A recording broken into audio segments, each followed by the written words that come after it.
Ram Charan Peddi movie రేపే విడుదల కాబోతుంది. ఈ సినిమా టికెట్ల ధరలు పెంచుకునేందుకు అనుమతిస్తూ తెలంగాణ సర్కార్ అధికారిక ఉత్తర్వులు జారీ చేసింది. సింగిల్ స్క్రీన్ థియేటర్స్ లో సాధారణ టికెట్ ధరపై అదనంగా ₹100 వరకు పెంచుకునేందుకు ప్రభుత్వం అనుమతివ్వగా, మల్టీప్లెక్స్ థియేటర్స్ లో ప్రతి టికెట్ ధరపై అదనంగా ₹125 వరకు పెంచుకోవచ్చని తెలిపింది. ఇవాళ రాత్రి ప్రదర్శించే ప్రత్యేక ప్రీమియర్ షోల టికెట్ ధరను ఏకంగా ₹600 పెంచుకునేందుకు గాను తెలంగాణ సర్కార్ గ్రీన్ సిగ్నల్ ఇచ్చింది. పెద్ది మూవీ రేపే విడుదల కాబోతోంది. ఈ సినిమా టికెట్ల ధరలు పెంచుకునేందుకు అనుమతిస్తూ తెలంగాణ ప్రభుత్వం అధికారికంగా ఉత్తర్వులు జారీ చేసింది. అటు సింగిల్ స్క్రీన్ థియేటర్స్ లో సాధారణ టికెట్ ధరపై అదనంగా ₹100 వరకు పెంచుకునేందుకు ప్రభుత్వం అనుమతించింది.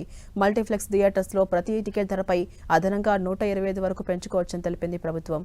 అలాగే ఇవాళ రాత్రి ప్రదర్శించే ప్రత్యేక ప్రీమియర్ షోల టికెట్ ధరను ఏకంగా ₹600 వరకు పెంచుకునేందుకు ప్రభుత్వం అనుమతి ఇచ్చింది.